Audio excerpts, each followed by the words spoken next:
Nature का सबसे खूबसूरत क्रिएटिविटी हम ह्यूमंस ही हैं। हम ह्यूमंस बाहर से जितने सिंपल और सीधे साधे लगते हैं, अंदर से उतने ही हम लोग कॉम्प्लेक्स हैं। हमारे अंदर में डिफरेंट बॉडी पार्ट्स है और ये बॉडी पार्ट्स एक दूसरे को मदद करते हैं। लेकिन जैसा आम जिंदगी में होता है कि जो हमें मदद करते हैं, कई बार वो हमसे अलग हो जाते हैं, रास्ते भटक जाते हैं। सेम चीज़ हमारे मॉलिक्यूलर लेवल पर बॉडी के साथ भी होता है।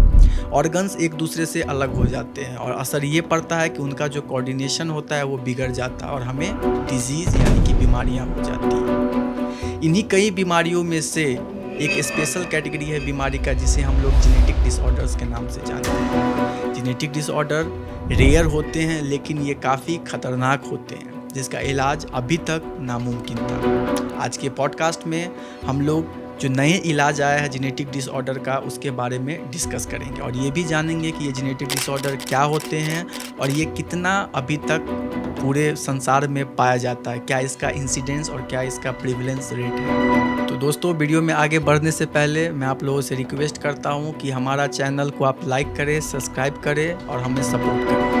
क्या आप जानते हैं हर साल 79 मिलियन बेबीज़ बॉर्न होते हैं, जिसका 6% केवल जेनेटिक डिसऑर्डर के साथ बॉर्न होते हैं। अगर हम लोग इंडिया यानी कि भारत की बात करें तो भारत में अगर 20 बर्थ होता है तो उसमें से एक बर्थ जेनेटिक डिसऑर्डर वाला बेबी का होता है। और इन बीमारियों में से कुछ बीमारियां जैसे कि थैलेसीमिया हो गया, सिकल सेल एनीमिया हो गया और डाउन सिंड्रोम हो गया, ये बीमारियां बहुत ही कॉमन इंडिया में है। WHO की एक रिपोर्ट के अनुसार सबसे ज़्यादा अगर नियोनटाल डेथ का कोई चीज़ कारण है तो वो है जेनेटिक डिसऑर्डर। तो सवाल ये उठता है कि ये जेनेटिक डिसऑर्डर होते क्या हैं और क्या इसका कोई इलाज संभव है। तो मेरे दोस्तों, जेनेटिक डिसऑर्डर को समझने के लिए सबसे पहले आपको समझना पड़ेगा कि ये जेनेटिक वर्ड्स होता क्या है और ये हमारे शरीर में कहाँ पाया जाता है।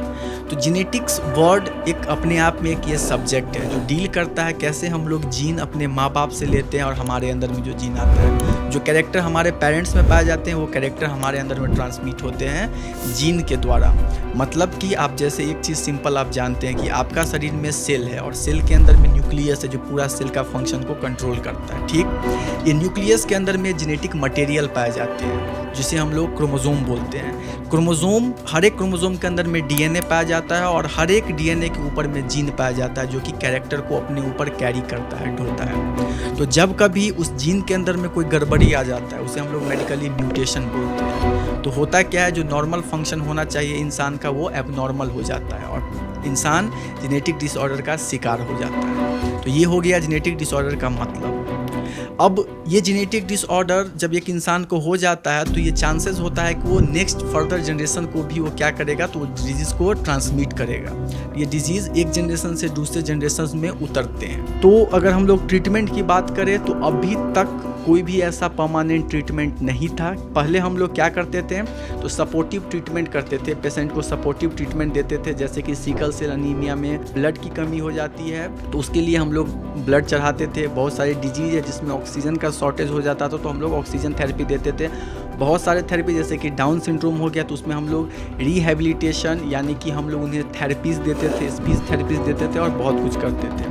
लेकिन अब अभी 2025 में एक नए मॉडर्न टेक्नोलॉजी का इमरजेंस हुआ है जो कि नीचे उतर के यानी कि आपके मॉलिक्यूलर लेवल पे उतर के आपके जो डिफेक्टिव जीन है उसे करेक्ट करते हैं। इसको हम लोग बोलते हैं पर्सनलाइज्ड क्रिस्पर थेरेपी। ये पर्सनलाइज्ड क्रिस्पर थेरेपी एक्चुअली आपके वो जो सेल के अंदर में जो जेनेटिक मटेरियल है उसको स्टडी करता है और उसको एक्चुअली एडिट करता है।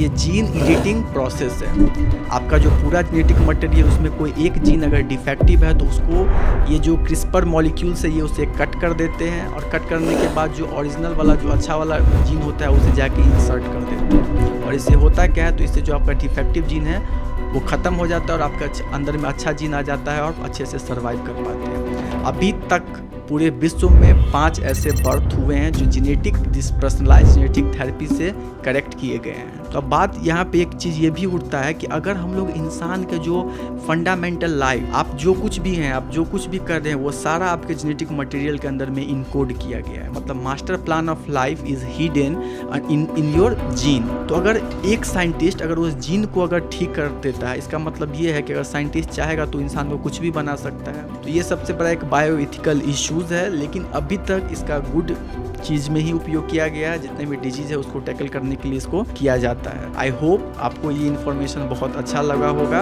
और अगर आप इस क्रिस्पर थ्योरी के बारे में और डिटेल में जानना चाहते हैं तो आप हमें कमेंट करें, हम इसके ऊपर एक पूरा डिटेल वीडियो बनाएंगे और आप लोगों को वीडियो हम लोग अपलोड करके दिखाएंगे। So thank you with having me, bye, have a nice day.